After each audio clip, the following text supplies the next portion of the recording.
Diz assim a palavra do Senhor. Disse Jesus a seus discípulos: é inevitável que venha escândalos, mas ai do homem pelo qual eles vêm. Melhor fora que se lhe pendurassem ao pescoço uma pedra de moinho e fosse atirado no mar, do que fazer tropeçar a um destes pequeninos. Acautelai-vos.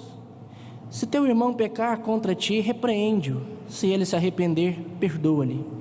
Se por 7 vezes no dia pecar contra ti e 7 vezes vier ter contigo dizendo: estou arrependido, perdoa-lhe. Então disseram os apóstolos ao Senhor: aumenta-nos a fé. Respondeu-lhes o Senhor: se tiverdes fé como um grão de mostarda, direis a esta amoreira: arranca-te e transplanta-te no mar, e ela vos obedecerá. Qual de vós, tendo um servo ocupado na lavoura ou em guardar o gado, lhe dirá quando ele voltar do campo: vem já e põe-te à mesa? E que antes não lhe diga: prepara-me a ceia, cinge-te e serve-me, enquanto eu como e bebo, depois comerás tu e beberás? Porventura terá de agradecer ao servo, porque este fez o que lhe havia ordenado? Assim também vós, depois de haverdes feito tudo quanto vos foi ordenado, dizei: somos servos inúteis, porque fizemos apenas o que devíamos fazer. Oremos. Pai, tem misericórdia de nós. Tem misericórdia de nós porque nós carecemos do Senhor nas nossas vidas. Porque se o Senhor não estiver conosco, nos ajudando, nós nada podemos fazer. Nem compreender a Tua palavra, muito menos aplicá-la na nossa vida. E é o que nós pedimos ao Senhor nessa noite, que nos ensine a compreendê-la e aplicá-la. Porque nós sabemos que se assim nós fizermos, nós seremos bem-sucedidos, porque o Senhor nos promete isso. A Tua palavra deve ser aquilo que nós devemos viver. Por isso eu peço a Ti que nos ajude a assim fazer. Em nome de Jesus. Amém. Perdoar. Posso? Quero? Devo? Alguns dias atrás eu escrevi uma pastoral com esse título e algumas meditações nesse texto, enquanto preparava esse sermão. E fiz isso na certeza de que nós precisamos nos libertar de muitos pecados que nos assolam. É impressionante o mal que o pecado causa nas nossas vidas. No salmo que lemos, Salmo 32, Davi fala que os seus ossos se envelheceram por causa dos seus constantes gemidos, dia e noite, porque a mão do Senhor pesava sobre ele por causa do seu pecado. E em diversos salmos, Davi fala exatamente a mesma coisa. Por exemplo, Salmo 31, versículo 10, ele diz: gasta-se a minha vida na tristeza e os meus anos em gemidos, debilita-se a minha força por causa da minha iniquidade e os meus ossos se consomem. O pecado causa tristeza na alma, causa fraqueza na carne e nos ossos. E alguns pecados causam mais do que outros, prejudicam mais do que outros. E a falta de perdão é um desses pecados. Se nós olharmos para a vida de Davi, nós vemos que a falta de perdão destruiu a família de Davi. Davi tinha 2 filhos, Amon, Absalão. E Absalão tinha uma irmã, talvez meia-irmã de Amon. E Amon tomou essa mulher e deitou com ela e a profanou. Absalão se indignou com isso e foi incapaz de perdoar o seu irmão. Pelo contrário, ele foi e matou Amon. E Davi se indignou contra Absalão e começou a persegui-lo.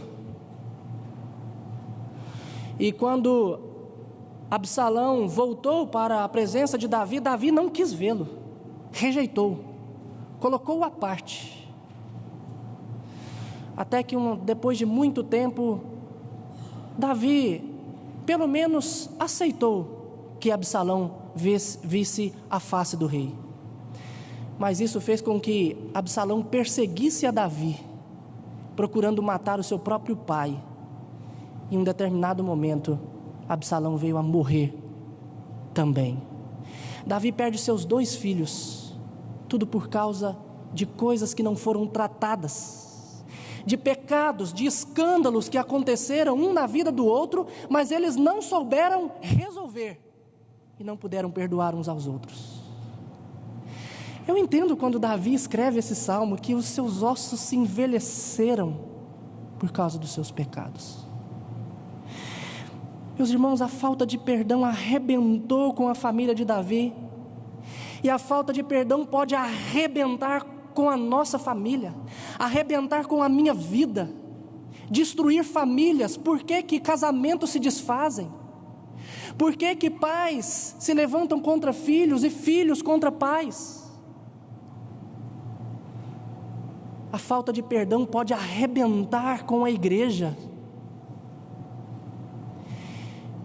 Não há pecado tão devastador como não conceder o perdão. No texto em que nós lemos, Jesus acaba de falar sobre a existência de problemas no meio do seu povo. Problemas estes que existiam na família de Davi, que existe muitas vezes na sua família, que existe na minha família, que existe na grande família de Deus que se assenta agora nesses lugares e em tantos outros lugares. E Jesus disse, olha, que é importante entendermos algumas coisas sobre o que Jesus diz. Ele fala sobre o tal do escândalo, mas o que significa isso, escândalo? Escândalo, meu irmão, é quando você faz alguma coisa, quando você coloca um tropeço para que outro caia. Quando alguém tropeça em algo que você faz, isso é um escândalo. É você armar uma armadilha, e muitas vezes nós armamos armadilhas sem mesmo perceber que o fizemos. Escândalo é quando alguém vê alguma coisa em você e ele peca por causa daquilo. E Jesus diz que isso é inevitável que aconteça no meio do povo. Porque o escândalo, o pecado que leva a outro pecado, ele faz parte de nós. Nós somos pecadores, estamos sendo restaurados gradativamente, mas ainda somos pecadores. E no meio de um povo pecador, é inevitável que aconteça pecados. Outra coisa que é importante nós entendermos é que estes escândalos não ficam sem punição. O Senhor diz, é inevitável que eles venham, mas ai daquele pelo qual vem o escândalo. O Senhor não deixa impune, mas é preciso nós entendermos que quem trata é o Senhor, que quem vai corrigir tudo isso é o Senhor. Imediatamente após falar sobre esta ocorrência, e embora li do versículo 1 ao versículo 10, eu quero meditar com os irmãos do versículo 3 ao versículo 10. Mas o versículo 1 e 2 é imprescindível para o entendimento do que vem depois. Imediatamente após falar sobre a ocorrência de escândalos, Jesus fala sobre algo que pode acabar com ele, algo que pode destruir o poder que este escândalo poderia causar na sua vida, na sua família, na sua igreja. E a palavra que liga os versículos 1 e 2 ao versículo 3 a 10 é cuidado. Prestem atenção, acautelai-vos. E eu digo hoje para vocês, irmãos, cuidado. Prestem atenção, pois o texto nos mostra pelo menos 3 verdades a respeito do perdão em face do pecado de outros.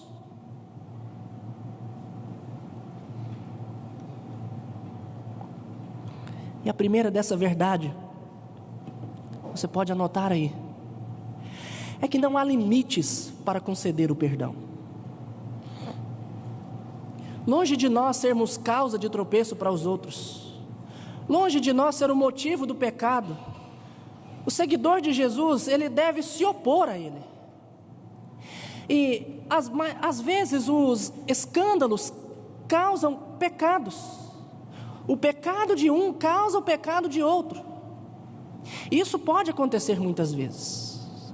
Davi perseguiu Absalão porque Absalão matou Amon. Observe que um pecado desencadeia outro.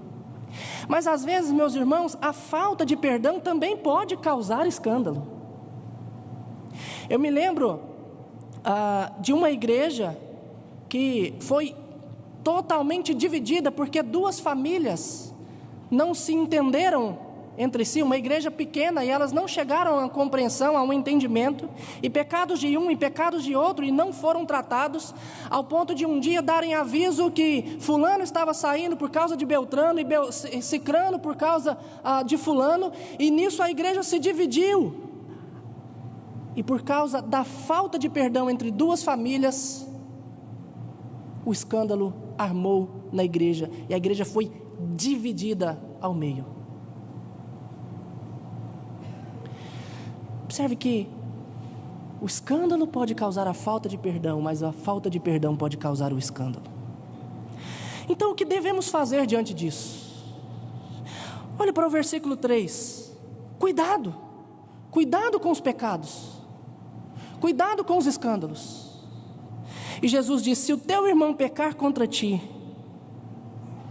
repreende-o. O que nós devemos fazer, irmãos? Nós devemos procurar aquele que pecou contra nós, ir até aquele que fez alguma coisa, se porventura tenha feito contra nós, ou se você pelo menos pensou que ele fez, talvez ele não tenha feito, mas possivelmente fez, então você procura aquele irmão. Existem muitas opiniões a respeito de como lidar com essas coisas, e algumas delas ele que me ofendeu, ele que tem que me procurar. Ou não vou falar com ele, pois eu não gosto de conflitos, eu evito conflitos. Falar com ele não vai adiantar nada, eu vou falar com o patrão dele, eu vou falar com o líder dele, eu vou falar com o pastor dele. Não posso falar com essa pessoa, mas não consigo guardar isso sozinho, eu preciso desabafar com alguém. Meus irmãos, todas essas coisas estão erradas.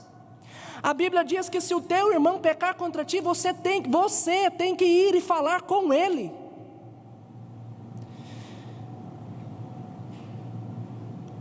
Mateus fala exatamente isso, Mateus capítulo 18. Paulo vai repetir isso quando ele escreve aos Gálatas, Gálatas capítulo 6, versículo 1.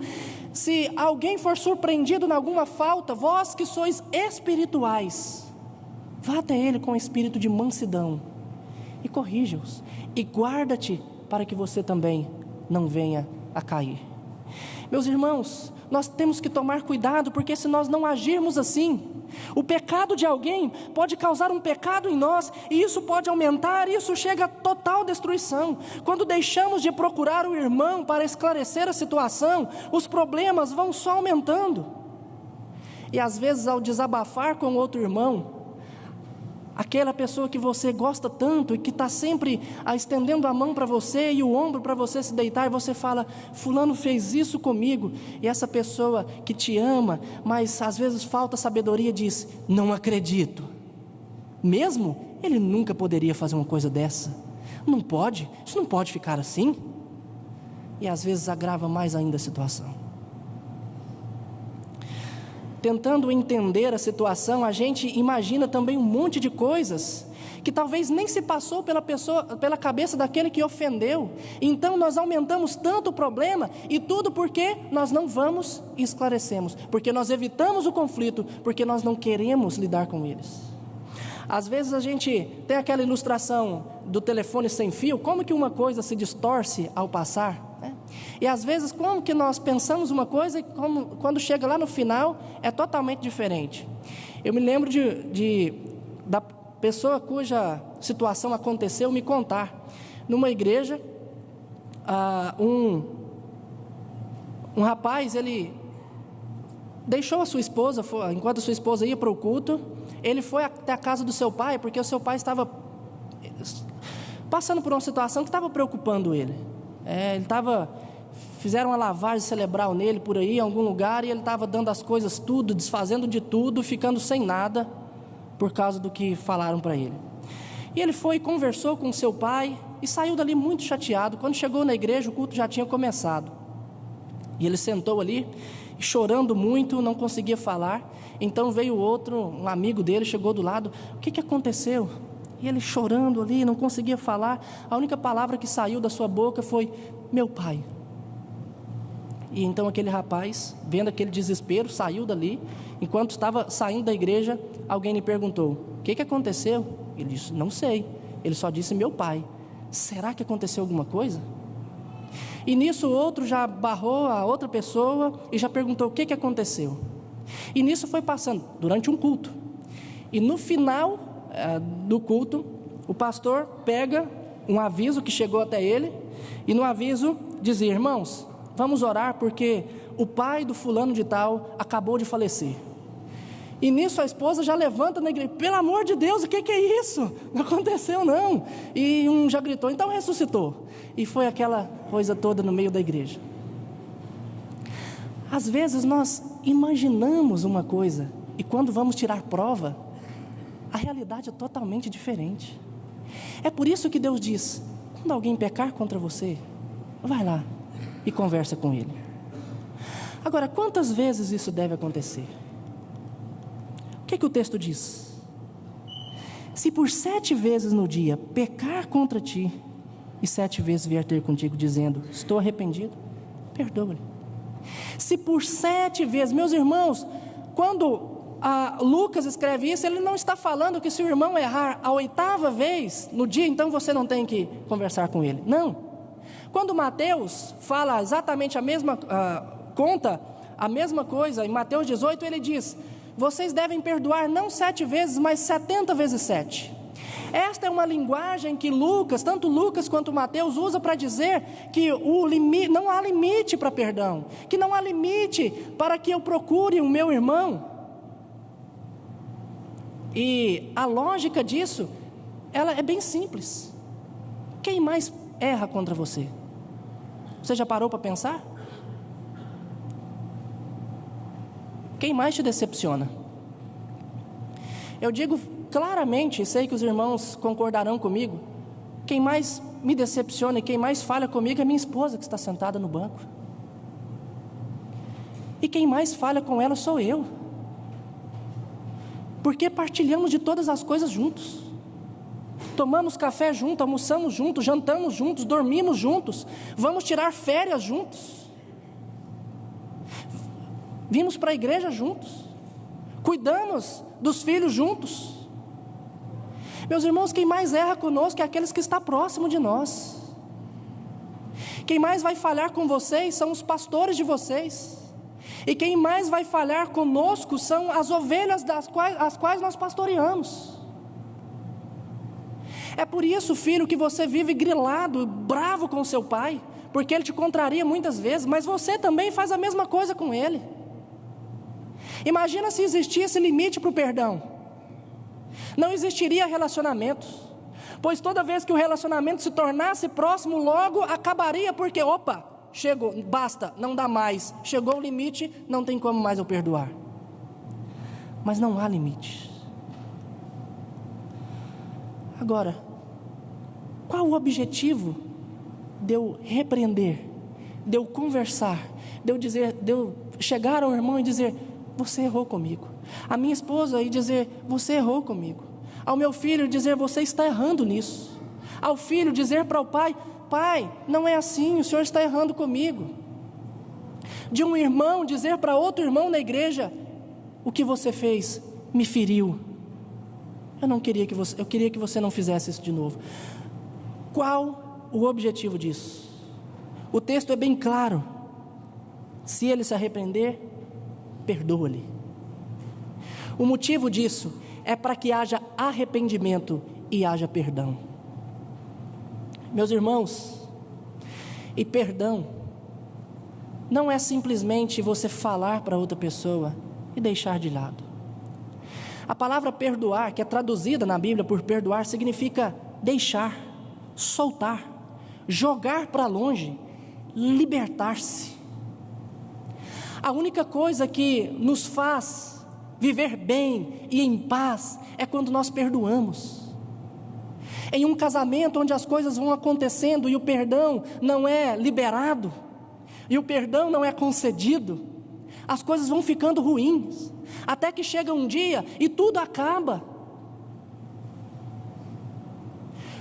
Porque a cada dia que passa, você vai tendo ressentimentos, e ressentimento é sentir novamente. Então, a coisa vira um ciclo.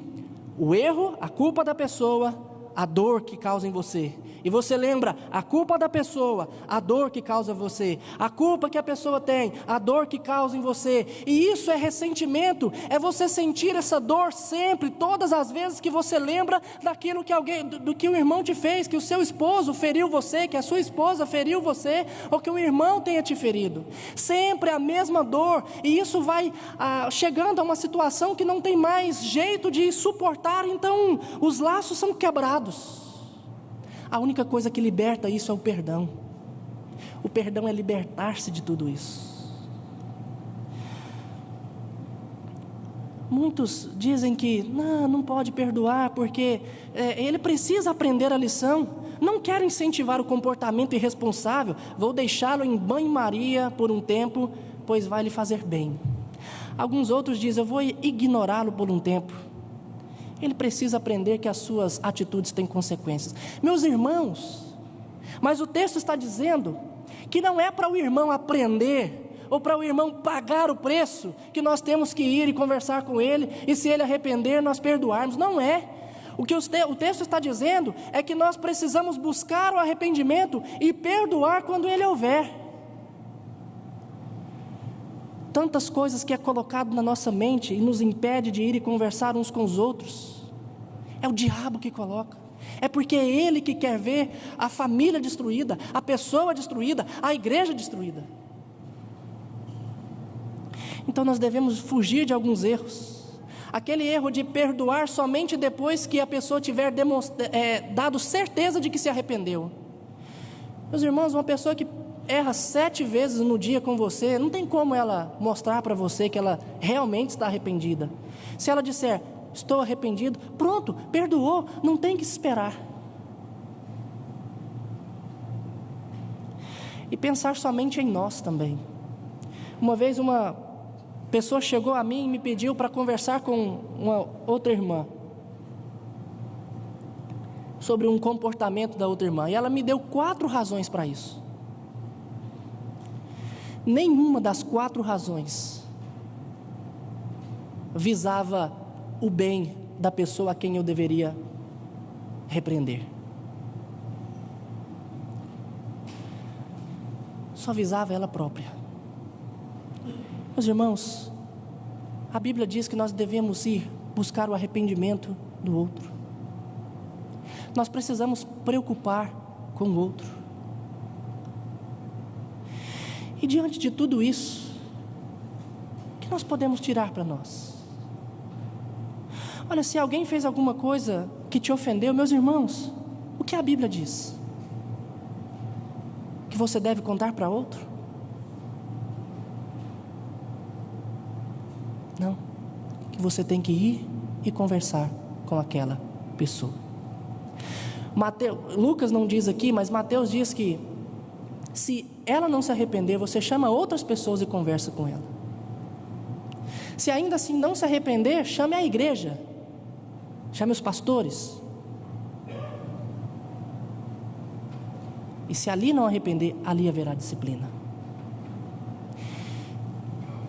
O seu marido tem errado contra você? Não se cale, fale com ele.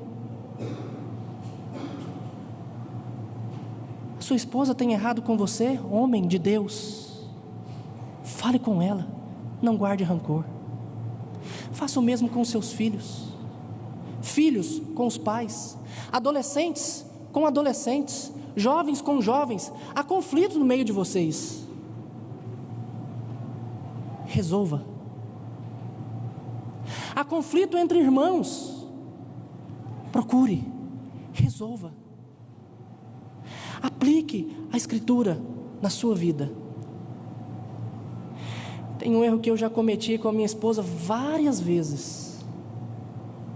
Graças a Deus eu consegui corrigir, mas ela me repreendeu muitas vezes por isso. Sempre quando eu ia agradecer àqueles que me ajudavam, eu esquecia de agradecer a ela. E ela então dizia: você esqueceu de me agradecer, eu também te ajudei. E eu pedia perdão, eu falei: olha, sempre eu esqueço, um dia eu vou deixar de esquecer. Ela me repreendeu várias vezes pelo mesmo erro. Graças a Deus, eu espero que eu não esqueça novamente. Mas erros se repetem, e nós precisamos ir e conversar com o outro. Mas em segundo lugar, meus irmãos, a falta de perdão não está ligada à falta de fé. Observe o versículo 5. Depois do Senhor Jesus dizer isso para eles, aqueles irmãos, os apóstolos, disseram: Senhor, aumenta-nos a fé. A fé que nós temos é insuficiente para fazer aquilo que o Senhor diz para nós fazer. E uma das piores coisas que nós seres humanos fazemos constantemente é tentar justificar o nosso pecado. Ao invés de confessá-lo e pedir misericórdia a Deus, nós justificamos. Isso é algo que fazemos até mesmo sem intenção. E ao tentar fazer isso, automaticamente nós transferimos a nossa culpa para Deus. Aconteceu isso com Adão e Eva. Quando Eva pegou e comeu do fruto e deu para Adão, e os seus olhos se abriram, o Senhor veio na virada do dia falar com eles, e eles estavam escondidos. Quando o Senhor fala com Adão, Adão diz: olha, Senhor, nós estávamos nus e nos escondemos. Adão, quem te fez saber que estava nu? Adão, ao invés de dizer: o fruto do conhecimento me deu conhecimento, não, ele diz: a mulher que tu me deste, Senhor, ela me deu do fruto e eu comi. A mulher que o Senhor me deu, eu não tenho culpa de nada. Quando a conversa vai para Eva, Eva diz: a serpente me enganou.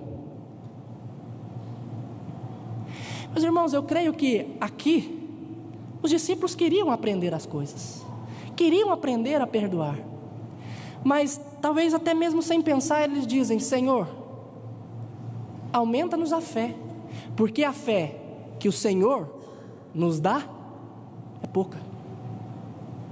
Quem te deu fé? Quem te deu fé para você ter certeza de que você é filho de Deus e que um dia você estará na glória? Não foi Deus? E não é essa fé que te traz a certeza do perdão? Mas espera aí, será que esta fé pela qual eu recebo o perdão não é a mesma pela qual eu concedo o perdão? Meus irmãos, e Jesus mostra isso para eles ao dizer: se vocês tiverem fé do tamanho de um grão de mostarda, vocês podem perdoar. Vocês podem dizer a esta moreira: arranca-te daqui e transplanta-te para o mar. E eu pergunto a você, com a sua fé, a menor, por mais pequena que seja, o que é mais fácil para você? Perdoar um irmão culpado? Ou dizer a uma moreira: transplanta-te para o mar? Pois se com a fé tão pequena nós somos capazes de fazer tamanhas coisas, nós somos capazes de perdoar. O problema não está na falta de fé, mas no exercício da nossa fé. Quando Jesus estava andando por sobre as águas, depois da primeira multiplicação dos pães, ele disse a Pedro, Pedro diz a ele, né: Senhor, se é o Senhor mesmo, manda-me ir ter contigo. E Jesus diz: vem. E Pedro desce do barquinho e começa a caminhar por sobre as águas. Mas quando ele repara na força do vento, ele repara nas circunstâncias, ele começa a afundar e grita: Senhor, salva-me.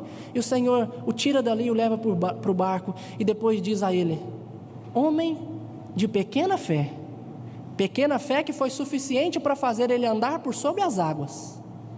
Mas aí Jesus diz: por que duvidastes?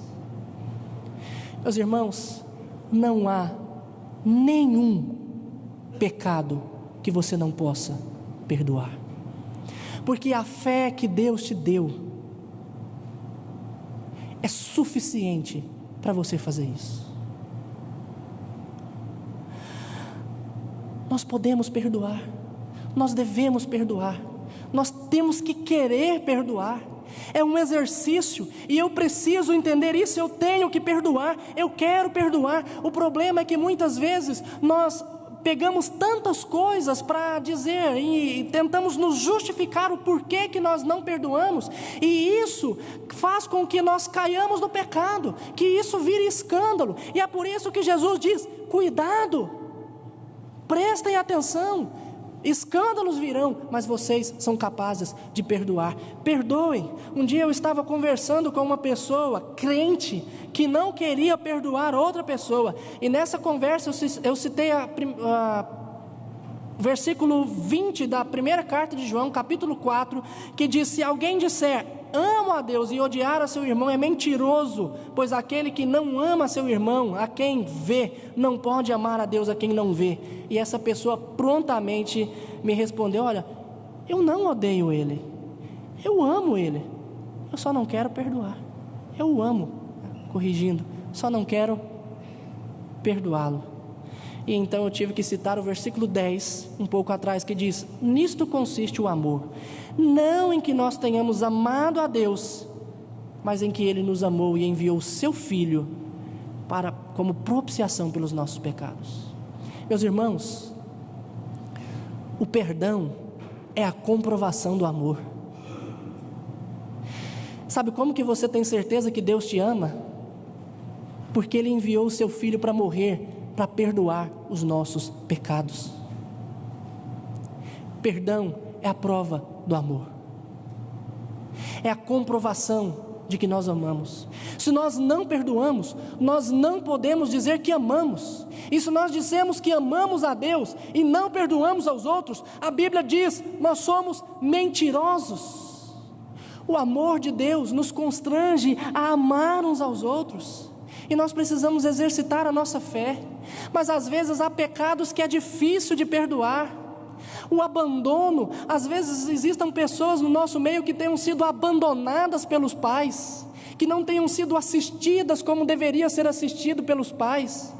Há pecados de infidelidade de marido para com esposa, de esposa para com marido, e são coisas grandes demais, coisas que nós não podemos perdoar, nós achamos que não podemos, então nós falamos: Senhor, como nós vamos perdoar? Como eu posso perdoar? E nós achamos que não temos fé para isso, mas nós temos.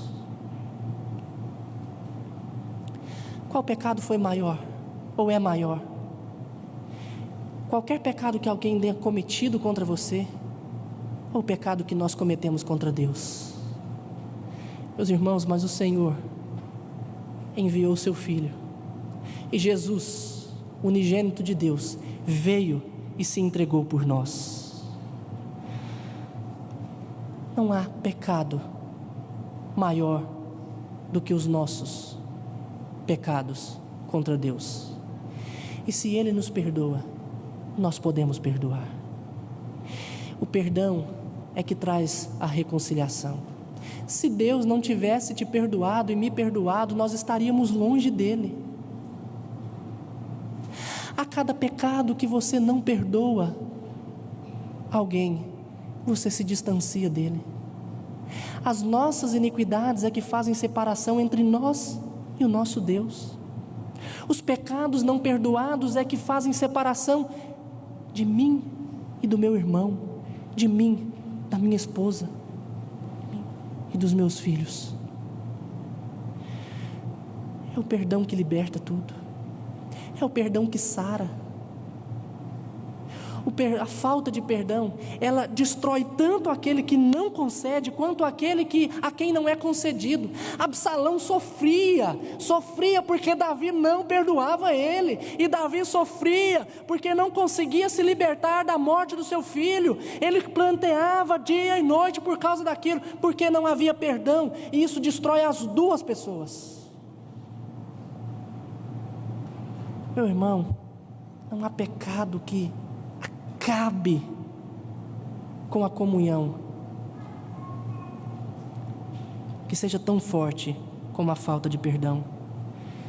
Mas em terceiro e último lugar, primeiro, não há limites para o perdão. Segundo,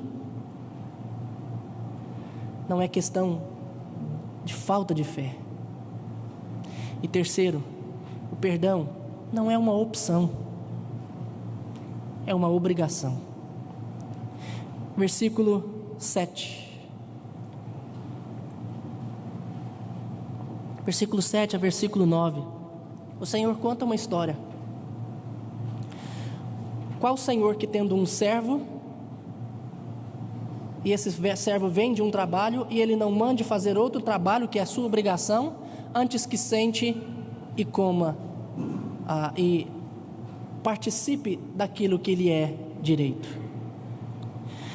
Nós temos obrigação, e o não cumprimento das nossas obrigações nos impede de usufruir dos nossos privilégios diante de Deus. O que nós temos que fazer antes de usufruir dos nossos privilégios, meus irmãos? Nós temos que cumprir os nossos deveres. O privilégio para este servo era comer e beber. Ele tinha esse direito, ele podia fazer isso, mas o Senhor não diz: você não precisa mais fazer as suas obrigações, venha, sente conosco e venha comer. Não, ele diz: cumpra as suas obrigações e depois venha conosco, venha cumprir. Às vezes nós queremos o perdão de Deus, e nós dizemos para Deus: Deus, perdoa as nossas dívidas, mas esquecemos da outra parte da oração que o Senhor nos ensinou: assim como nós temos perdoado aqueles que nos devem. Nós precisamos perdoar para ser perdoados, e é nossa obrigação perdoar uns aos outros. Porque se Deus fez isso para conosco, para que nós fôssemos um corpo, uma família, um povo, quem somos nós para dizer: eu não vou perdoar, por mais que isso distancie um do outro? É nossa obrigação, e se nós não perdoarmos, nós não podemos ser perdoados. E se nós não somos perdoados, os nossos ossos vão definhando, a nossa carne vai ficando doída, a nossa alma vai sendo abatida, e todo o corpo sofre. Meu irmão, quando nós vamos conversar com pessoas que estão se separando, casais que estão se separando, é claro que existe erro das duas partes, mas mesmo quando uma só parte é mais errada em muitas coisas, as duas sofrem.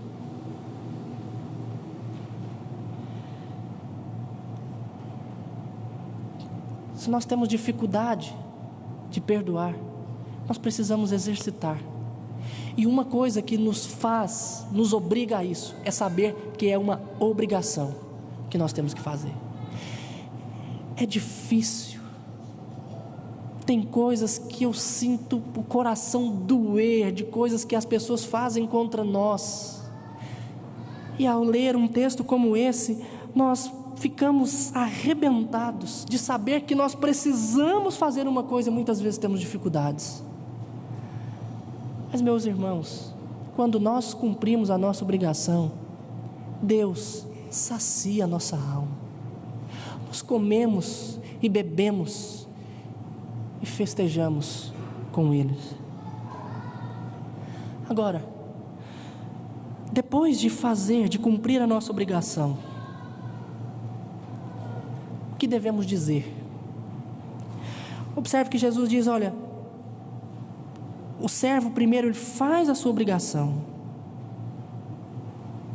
e depois que ele faz a sua obrigação, versículo 10 diz: assim também vós, Ou seja, depois de cumprir a sua obrigação, como esse servo cumpriu a obrigação para com o seu senhor, depois de às vezes feito tudo o que vos foi ordenado, dizei: somos servos inúteis, porque fizemos apenas o que devíamos fazer. Meus irmãos, tudo que fazemos de bom é porque o Espírito Santo nos capacita. Se não fosse o Espírito Santo habitando em nós e nos guiando, tudo que poderíamos fazer seria pecar, pecar e pecar.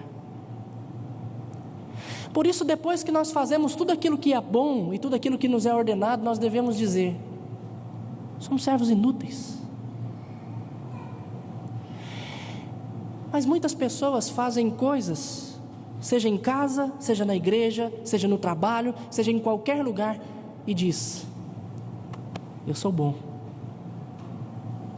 eu consegui fazer algo que ninguém fez, sou bom. Se tem alguém que Deus resiste, esse alguém é o soberbo. Maria louvou a Deus dizendo: porque Ele agiu com o seu braço valorosamente, dispersou os que no coração alimentavam pensamentos soberbos. Lucas capítulo 1 versículo 51 registra essa oração. Ao falar do que contamina o homem, Marcos registrou as palavras de Jesus dizendo: porque de dentro do coração dos homens é que procedem os maus desígnios, a prostituição, os furtos, os homicídios, os adultérios, a soberba, a loucura. Ora, todos esses males vêm de dentro e contamina o homem. Marcos capítulo 7, de 21 a 23. E é por isso que Tiago diz, quando ele escreve a sua carta: Deus resiste ao soberbo, mas dá graça aos humildes. Meus irmãos, mas ao ler esse versículo 10, ele arrebenta com a nossa autoestima. E a gente abaixa a cabeça e diz: mas Senhor, assim mesmo? Parece que a gente fica mais deprimido ainda. Foi assim que eu estava me sentindo quando estava preparando esse texto. Tanto de dias, de horas, preparando isso e sempre voltando meu pensamento para o versículo 10, que acaba conosco. E eu ficava tentando harmonizar esse texto com a parábola dos talentos de Mateus 25, onde Jesus fala que o Senhor dirá: muito bom, muito bem, servo bom e fiel, entra no gozo do seu Senhor. Mas como que o Senhor diz isso? Servo bom e fiel, entra no gozo do seu Senhor. E aqui o Senhor diz: depois que eu fizer tudo que me for ordenado, eu tenho que dizer: sou inútil. E tentando harmonizar isso, até que veio à minha mente as palavras de Tiago e de Pedro, quando eles disseram em suas cartas: humilhai-vos perante Deus e Ele vos exaltará. Tiago 4, 10 e 1 Pedro 5, 6. E logo que eu me lembrei desses textos, então eu me lembrei do que Paulo diz aos Filipenses no capítulo 2, quando ele diz que tende em vós o mesmo sentimento que houve em Cristo Jesus, pois ele, sendo igual a Deus, não se usurpou como Deus, antes a si mesmo se esvaziou, assumindo a forma de servo, tornando-se em semelhança de homem e reconhecido em figura humana, a si mesmo se humilhou, tornando-se obediente até a morte de cruz. Pelo que também Deus o exaltou sobremaneira e lhe deu um nome que está acima de todo nome, e toda língua confessará que Ele é o Senhor. Meus irmãos, e quando eu li isso e entendi, então eu entendi a dinâmica de Deus, e depois de entender isso, eu jamais fecho a Escritura deprimido, mesmo que ela me arrebente, mesmo que ela acabe comigo e quebrante o meu coração, pois na dinâmica de Deus eu me humilho e Ele me exalta. Sempre que eu cumprir a minha obrigação e dizer, eu sou um servo inútil, porque jamais faço aquilo além daquilo que é meu dever, neste momento Deus está dizendo, servo bom e fiel, foste fiel no pouco, sobre o muito te colocarei, entra no gozo do seu Senhor. Meus irmãos, quando nós humilhamos, Deus nos exalta, e às vezes nós achamos que é humilhante ir e tratar com os pecados que nos aflige a alma, que quebra o nosso orgulho, mas quando nós nos humilhamos e obedecemos a Deus, Ele nos exalta. A falta de perdão fez um grande estrago na família de Davi, mas ele pediu perdão pelos seus erros, reparou o que estava ao seu alcance, e a Bíblia diz que ele foi achado segundo o coração de Deus. Não permita que a falta de perdão destrua a sua vida, meu irmão. Não permita que a falta de perdão destrua a sua casa. Não permita que a falta de perdão destrua a igreja. Não sofra. Não faça o outro sofrer. Cumpra aquilo que você sabe que tem que fazer. E depois de cumprir, diga: sou um servo inútil, porque fiz somente aquilo que me foi ordenado. Mas faça isso na certeza que Deus estará dizendo para você: servo bom e fiel, entra no gozo do seu Senhor. Lembre dos pecados que as pessoas têm contra você. Não espere que elas te procurem. Vá até elas. Como lemos na liturgia, o Senhor nos confiou o ministério da reconciliação. E assim como Deus nos reconciliou consigo mesmo, eu rogo à igreja, reconcilie com aqueles que te ofenderam. Vamos sair daqui e nos reconciliar uns com os outros. Marido com mulher, mulher com marido, pais com filhos, filhos com pais, amigos com amigos, irmãos com irmãos.